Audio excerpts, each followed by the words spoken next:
नमस्कार प्यारे साथियों, कैसे हैं आप सभी? आशा करता हूँ आप सभी बहुत अच्छे होंगे, स्वस्थ होंगे और आप अपने बिहार बोर्ड की परीक्षा की तैयारी भी काफ़ी अच्छी तरीके से कर रहे होंगे। साथियों, आप सभी बहुत ही अच्छी तरीके से जानते होंगे कि बिहार बोर्ड के द्वारा आपका ऑफिशियल मॉडल पेपर जारी कर दिया गया है। आज इसी विषय में आज हम लोग इंटरमीडिएट एग्जामिनेशन 2025 को लेकर के यानी कि Bihar board class 12th Hindi के मॉडल पेपर के जितने भी ऑब्जेक्टिव हैं उनके सॉल्यूशन को देखने वाले हैं। ये रहा आपके मॉडल पेपर का पहला ऑब्जेक्टिव कि दिल छोटा करना मुहावरे का अर्थ है। हतोत्साहित होना, संतप्त होना, प्रसन्न होना या कृपण होना। तो दिल छोटा करने मुहावरे का अर्थ हतोत्साहित होना होता है। Option A is the right answer. साथियों, आप लोग वीडियो में शुरू से लेकर के अंत तक बने रहिएगा, ठीक है। और हम यह भी बोलते हैं कि आपको 1 से 100 तक जो भी ऑब्जेक्टिव प्रश्न का उत्तर बताया जाएगा वह 100% राइट होगा, कोई भी गलत आंसर नहीं होगा। चलिए, दूसरा प्रश्न कि आंखों का तारा होना मुहावरे का अर्थ है अप्रिय होना, प्रिय होना, शत्रु होना, मित्र होना। तो आंखों का तारा ही होना का मतलब होता है बहुत प्यारा होना, यानी कि प्रिय होना। Option B is the right answer. तीसरा प्रश्न, लाल पीला होना मुहावरे का अर्थ है मुद्राएं बनाना, रंग बदलना, क्रोध करना या भेष बदलना। तो लाल पीला होना मुहावरे का अर्थ है क्रोध करना। Option C is the right answer. बिल्कुल कम समय में आप लोग को सभी प्रश्नों को करवाया जाएगा, इसलिए आप लोग वीडियो में शुरू से लेकर के अंत तक जरूर बने रहिएगा। चौथा प्रश्न कि गोद में सोने वाला के लिए एक शब्द है गोदावरी, अंडज, अंकशाई या पार्थिव। साथियों, आप लोग गोदावरी को सही ना करें, यह गलत है। गोद में सोने वाला के लिए एक शब्द क्या है? अंकशाई। क्या? अंकशाई। ठीक है। अगला प्रश्न पांचवा है कि शिक्षा शब्द है पुल्लिंग, स्त्रीलिंग, उभयलिंग या इनमें से कोई नहीं। तो शिक्षा जो है ना एक स्त्रीलिंग शब्द है। 6 नंबर प्रश्न है कि सभा शब्द है पुल्लिंग, स्त्रीलिंग, उभयलिंग या इनमें से कोई नहीं। तो सभा शब्द क्या है? स्त्रीलिंग है। 7 नंबर प्रश्न है परीक्षा शब्द है पुल्लिंग, स्त्रीलिंग, उभयलिंग या इनमें से कोई नहीं। तो परीक्षा शब्द भी क्या है? स्त्रीलिंग शब्द है। अगला प्रश्न कि घी शब्द है क्या? पुल्लिंग, स्त्रीलिंग, उभयलिंग, इनमें से कोई नहीं। तो स्त्रीलिंग इसका नहीं होगा। घी शब्द क्या है? पुल्लिंग है। क्या है? Pulling. Option is the right answer. अगला प्रश्न कि वचन के कितने भेद हैं? 5, 10, 2 या 3। तो वचन के दो भेद हैं, एक वचन और बहुवचन। हिंदी का प्रश्न है, ठीक है। अगला प्रश्न अग्नि का पर्यायवाची शब्द क्या है? व्योम, वाजी, हय, पावक। अग्नि का पर्यायवाची शब्द पावक होता है। Option D is the right answer. 11 number प्रश्न कमल का पर्यायवाची शब्द क्या है? रश्मि, सरोज, पुष्पधनवा या भानु।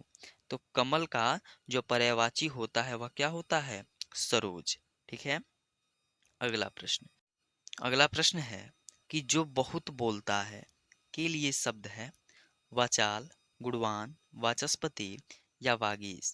तो जो बहुत बोलता है ना उसको वाचाल बोलते हैं। Option is the right answer.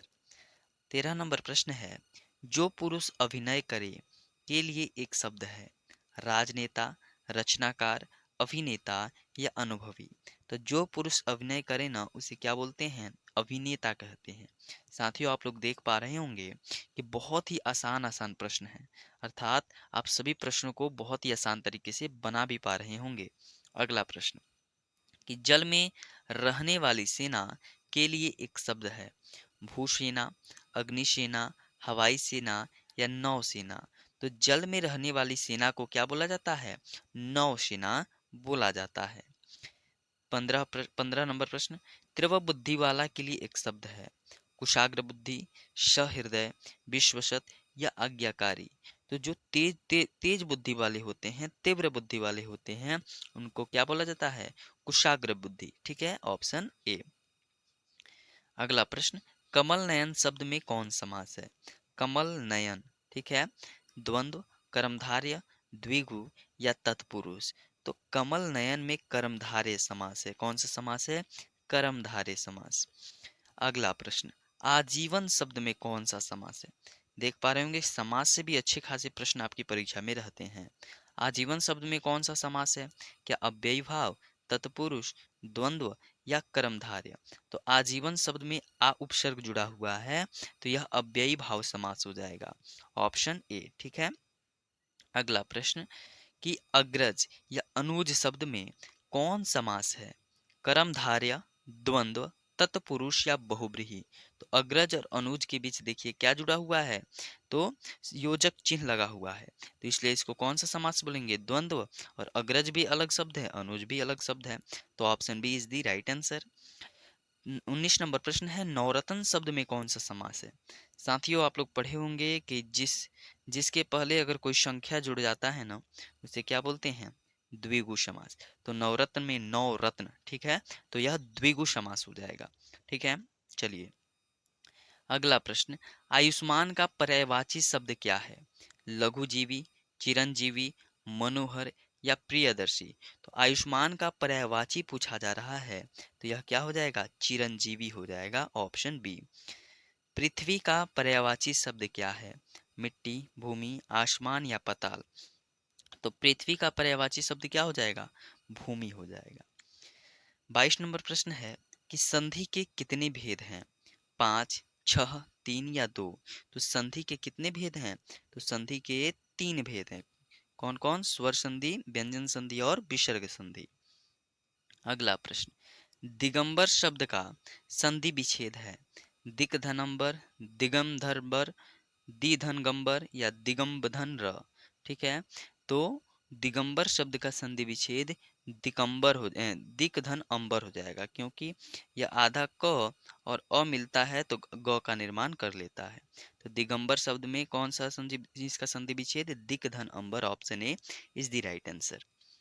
अगला प्रश्न है कि यशोदा शब्द का संधि विच्छेद है?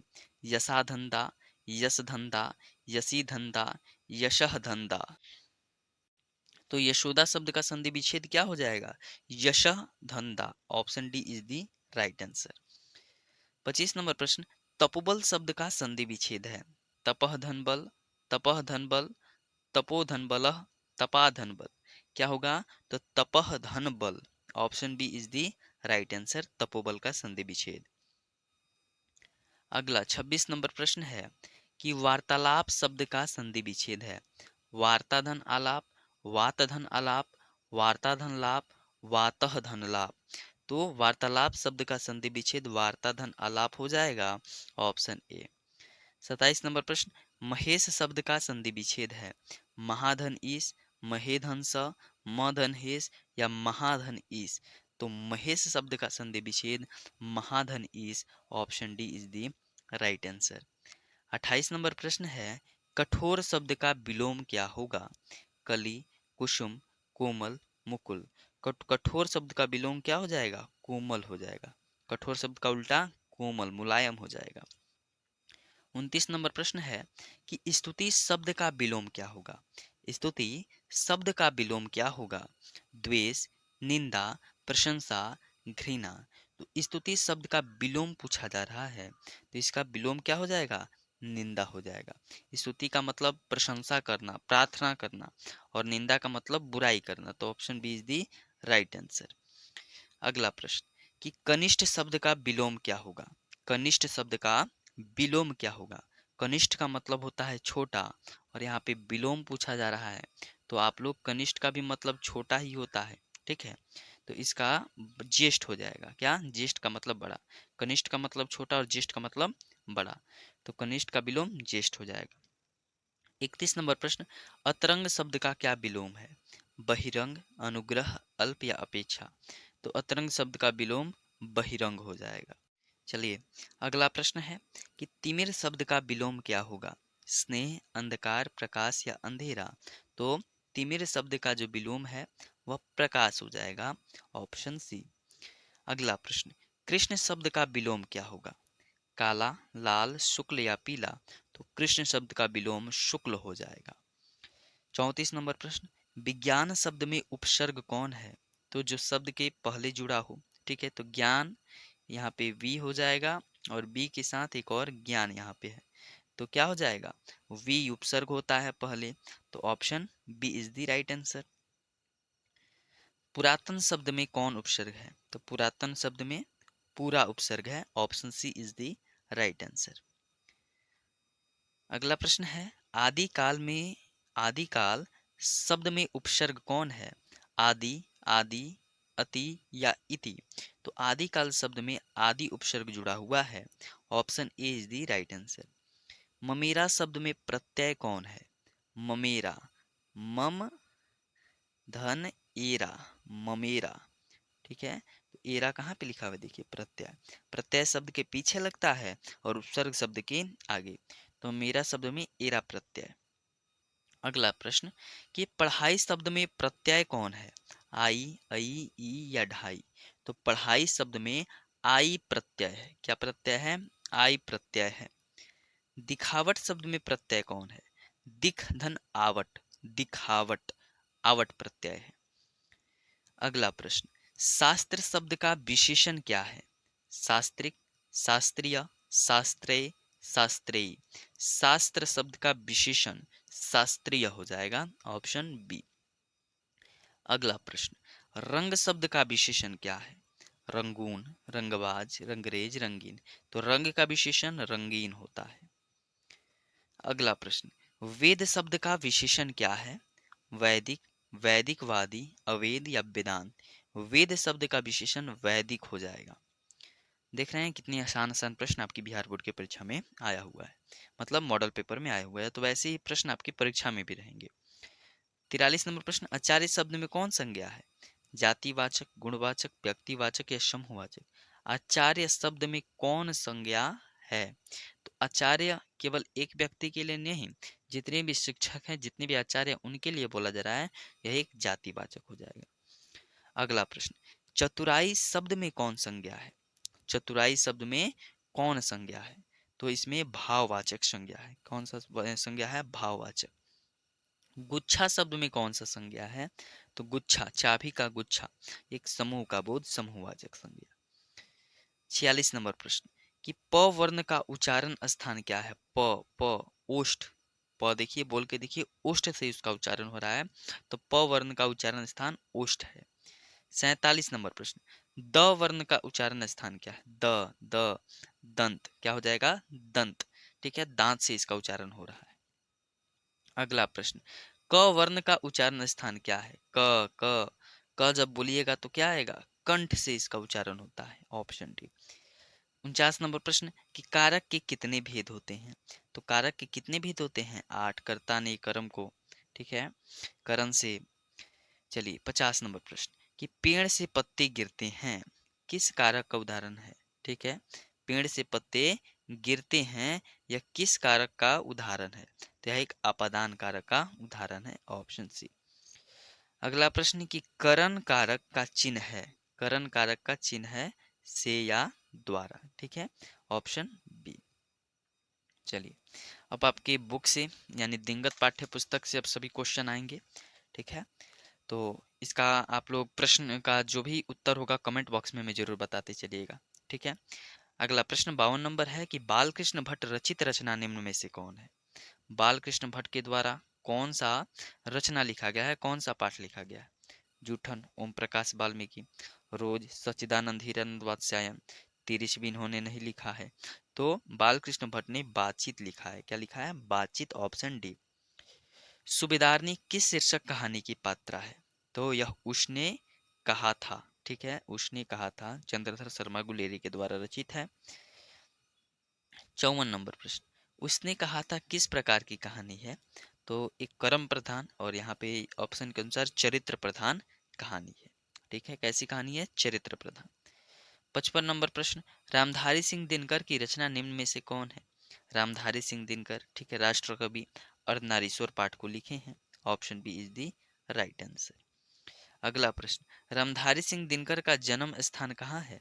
रामधारी सिंह दिनकर अपने बिहार के रहने वाले हैं, ठीक है, तो सिमरिया बिहार, ठीक है, ऑप्शन डी। रामधारी सिंह दिनकर किस युग के कवि थे? किस युग के कवि हैं भैया? तो छायावादोत्तर युग के कवि हैं। अगला प्रश्न, निम्न में से किस शीर्षक कहानी में गैंग्रीन का उल्लेख है? ओशदानिरा, तिरिच, रोज या शिक्षा? तो गैंग्रीन यह रोज रोज में बताया गया है, ऑप्शन डी। रोज शीर्षक कहानी की नायिका कौन है? यानी रोज शीर्षक कहानी के मुख्य पात्र कौन है? तो मालती है। कौन है? मालती। अगला प्रश्न, अज्ञे जी के पिता का नाम सच्चिदानंद अज्ञे जी का पिता का नाम क्या है? सच्चिदानंद हीरानंद वात्स्ययन। अज्ञे जी के पिता का नाम doctor Hiranand Shastri ji, option B. अगला प्रश्न, भगत सिंह की रचना निम्न में से कौन है? तो एक लेख और एक पत्र। ठीक है, एक लेख किसके लिए लिखे थे? विद्यार्थियों के लिए। एक पत्र लिखे थे सुखदेव के नाम पे। तो एक लेख और एक पत्र भगत सिंह की रचना है। चौर कैसे ताल है? यह प्रश्न काफी महत्वपूर्ण है। चौर कैसे ताल है? तो चौर उथले ताल है, option A is the right answer. ठीक है साथियों, सभी ऑप्शन नहीं बोल रहे हैं जो, क्योंकि अभी आपको समय बचाने का है। ठीक है, आपको समय बचाना चाहिए ताकि आप बिहार बोर्ड की परीक्षा अच्छे से अच्छे तरीके से कर सकें, और आपका समय भी काफी कम है। चलिए अगला प्रश्न 63 नंबर, कि बिस्नी किस शीर्षक कहानी की पात्र एकांकी की पात्रा है? आषाढ़ का एक दिन, आधे अधूरे, सिपाही की माँ, या लहरों के राजहंस? तो बिस्नी जो है ना, वो सिपाही की माँ की पात्रा है, option C is the right answer. 64 नंबर प्रश्न, ओ सदानीरा शीर्षक निबंध के निबंधकार कौन है? ओ सदानीरा शीर्षक निबंध के निबंधकार कौन है? तो जगदीश चंद्र माथुर जी हैं। बहुजन संप्रेषण के माध्यम नामक पुस्तक की रचयिता कौन है? तो यह भी जगदीश चंद्र माथुर जी ही हैं। अगला प्रश्न, दलित साहित्य का सौंदर्य शास्त्र नामक आलोचना पुस्तक की रचयिता कौन है? तो दलित जहाँ पे शब्द आए ना, तो आप लोग ओम प्रकाश वाल्मीकि को ले सकते हैं। ठीक है, ओम प्रकाश वाल्मीकि जी हो जाएंगे। 67, ओम प्रकाश और कलीराम किस शीर्षक पाठ के पात्र हैं? तो जूठन की, और जूठन आत्मकथा है किसकी? ओम प्रकाश वाल्मीकि जी की। अगला प्रश्न, आदमी यथार्थ को जीता ही नहीं, यथार्थ को रचता भी है, यह कथन किस लेखक का है? तो आदमी यथार्थ को जीता ही नहीं, यथार्थ को रचता भी है, यह मलयज की रचना है, जो कि हंसते हुए मेरा अकेलापन से लिया गया है। 69 नंबर प्रश्न, कि हंसते हुए मेरा अकेलापन शीर्षक पाठ के लेखक कौन है? तो अभी बताए, मलयज जी। ठीक है, अगला प्रश्न, कि तीरिथ शीर्षक कहानी किस प्रकार की रचना है? अस्तित्ववादी, जादुई यथार्थवादी, आदर्शवादी, या हास्य व्यंग्यवादी? तो तीरिथ जो है ना, जादुई यथार्थवादी प्रकार की कहानी है। 71 नंबर प्रश्न, जे कृष्णमूर्ति यानी कि जिद्दू कृष्णमूर्ति की रचना इनमें से कौन है? जूठन, बातचीत, रोज नहीं, यह शिक्षा के रचनाकार हैं, ऑप्शन डी। अगला प्रश्न, लीड बेटर के अनुसार जे कृष्णमूर्ति क्या थे? तो देश शिक्षक, विश्व शिक्षक, राज्य शिक्षक, या ग्रामीण शिक्षक? यह बहुत ही महत्वपूर्ण प्रश्न है। ठीक है, तो जे कृष्णमूर्ति क्या थे? एक विश्व शिक्षक थे।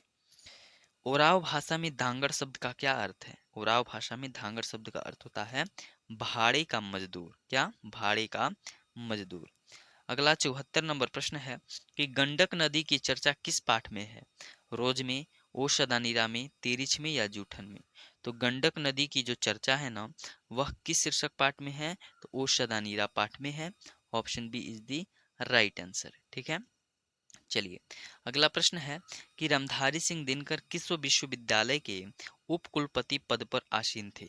तो भागलपुर विश्वविद्यालय के उप कुलपति के पद पर आसीन थे। और 76 नंबर प्रश्न है कि अर्धनारीश्वर शीर्षक पाठ हिंदी साहित्य की कौन सी विद्या है? आत्मकथा, रेखाचित्र, निबंध, या संस्मरण? तो अर्धनारीश्वर जो पाठ है ना, अर्धनारीश्वर पाठ, यह एक प्रकार का निबंध है।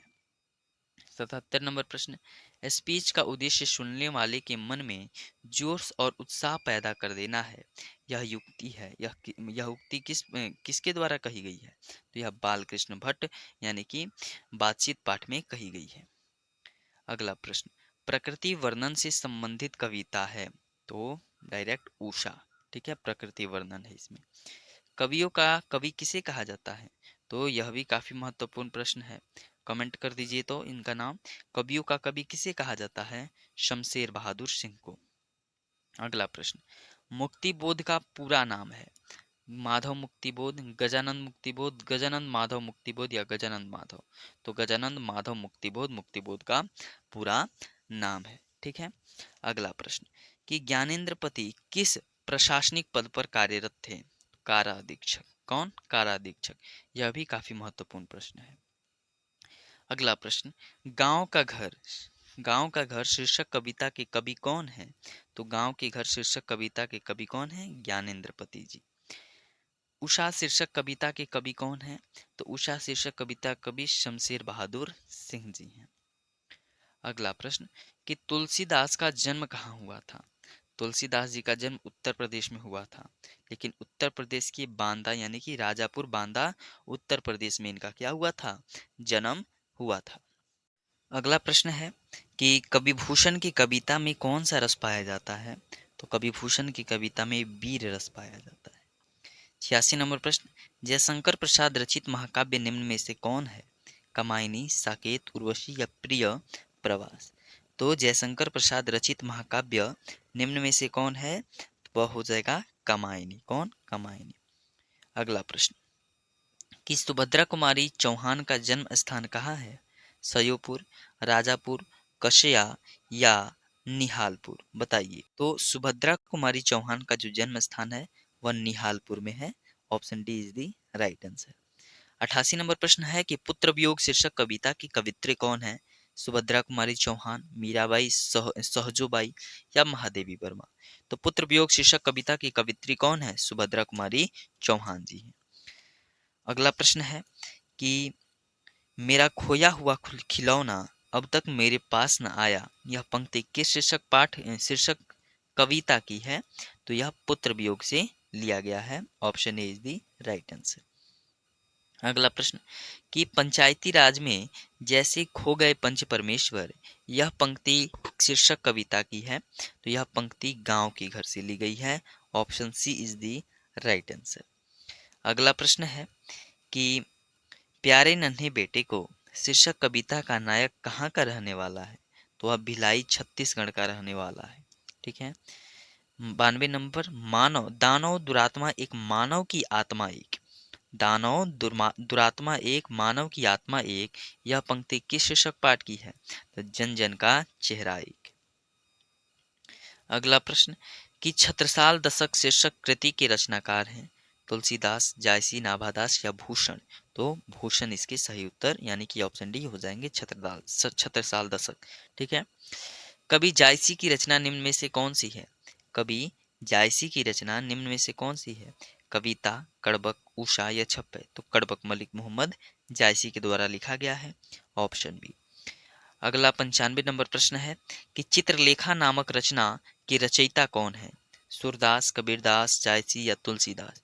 जो चित्रलेखा के जो रचयिता है वह कौन है? जायसी जी ही है। अगला प्रश्न, जायसी किस भक्ति शाखा के कवि हैं? प्रेम मार्गी, ज्ञान मार्गी, राम मार्गी या कृष्ण मार्गी? तो मलिक मोहम्मद जायसी प्रेम मार्गी शाखा के कवि हैं। सूरदास किस काल के कवि हैं?